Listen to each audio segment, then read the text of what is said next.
ओम शांति। आज 6 सितंबर 2025। भाई बहनों, मुरली सुनाने से पूर्व आप सबको एक छोटा सा समाचार, यही बाबा के जो अलग अलग दिन का महत्व होता है। आज भारत में अनेक स्थानों पर प्रायः गणेश जी का विसर्जन हो रहा है। बहुत बड़े बड़े झांकी निकालते हैं और बहुत ही धूमधाम से गणेश जी की प्रतिमा को अलग अलग स्थानों पर विसर्जन करते हैं। और ऐसी मान्यता है भाई बहनों, इसके साथ ही सभी देवगण सुख श्लोक में चले जाते हैं। अब पूरे भारत में कौन आ जाएंगे? हमारे पूर्वज लोग आ जाएंगे। और कहते 15 दिन तक, इसीलिए कई जगह फिर पूजा पाठ नहीं होती है। पूर्वज हमारे घरों पर, हमारे स्थानों पर पूर्वजों का एक समय होता है 15 दिन का, जिसे हम लोग हिंदी में कहते हैं श्राद्ध पक्ष। तो भारत में अनेक स्थानों पर सभी प्रायः श्राद्ध पक्ष को मनाते हैं। हमारे बाबा घर में ही मनाते हैं।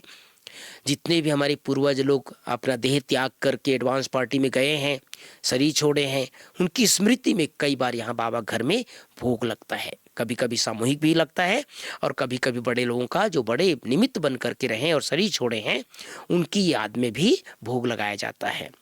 तो ये सुंदर दिवस संगम का, आज गणेश जी का विसर्जन और कल से फिर हम श्राद्ध पक्ष में प्रवेश करेंगे। आज की मुरली से प्रमुख 5 बातें। पहली बात, मीठे बच्चे, तुम्हें यही चिंता रहे। कौन सी चिंता रहे? कि हम कैसे सबको सुख धाम का रास्ता बताएं, सबको पता पड़े कि यही पुरुषोत्तम बनने का संगम युग है।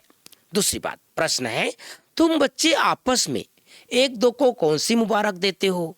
मनुष्य मुबारक कब देते हैं? उत्तर है, मनुष्य मुबारक तब देते हैं जब कोई जन्मता है, जन्म लेता है। हैप्पी बर्थडे कहते हैं ना भाई बहनों। तो बाबा याद दिला रहे हैं। विजयी बनता है तो भी मुबारक देते हैं। कई आप देखे होंगे स्पोर्ट्समैन में, एशियाड में, ओलंपिक में कोई जीत करके आता है, विजयी बनता है तो उसे मुबारक दिया जाता है। हमारे सैनिक लोग जब बॉर्डर पर कोई संकट की स्थिति में विजय प्राप्त करते हैं तो भारत के वो लोग सभी मंत्रीगण भी ऐसे समय सभी को मुबारक देते हैं।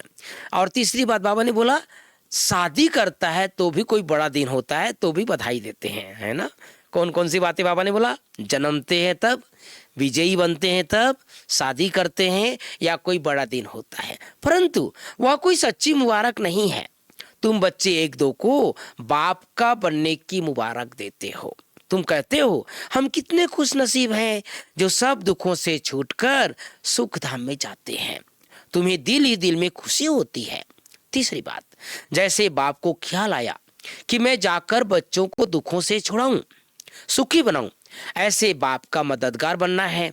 घर घर में पैगाम पहुंचाने की युक्तियां रचनी है। सर्व की मुबारकें प्राप्त करने के लिए विजय माला का दाना बनने का पुरुषार्थ करना है, पूज्य बनना है। चौथी बात, वरदान, करणहार और करावनहार की स्मृति से लाइट के ताजधारी भाव। पांचवी बात, स्लोगन है, सर्व बंधनों से मुक्त होने के लिए दैहिक नातों से नष्टो मुहा बनो। तो भाई बहनों, आज प्यारे बाबा ने विशेष हम सबको होमवर्क दिया है। कौन सा होमवर्क? जो भी बाबा के बच्चे बने हैं उन सबको मुबारक दें। कम से कम आज तो जो भी मिले ना, एक बार कहना जरूर कि आपको मुबारक हो। किस बात का मुबारक? कि संगम युग पर आप भगवान के बन गए, आपका नया जन्म हो गया, इसकी मुबारक। शादी की मुबारक, जन्मदिन का मुबारक, कोई विजयी बनता है उसकी मुबारक, आम बात है बाबा ने कहा। लेकिन भगवान का बन जाना, भगवान के बनने की मुबारक देना, ये बाबा के बच्चे ही कर सकते हैं। तो मुझे आशा है आप सभी बाबा का होमवर्क जरूर करेंगे, चाहे सेंटर में है, गीता पाठशाला में, मधुबन में है। एक दूसरे को बाप की बनने की मुबारक जरूर देनी है। ओम शांति, ओम शांति।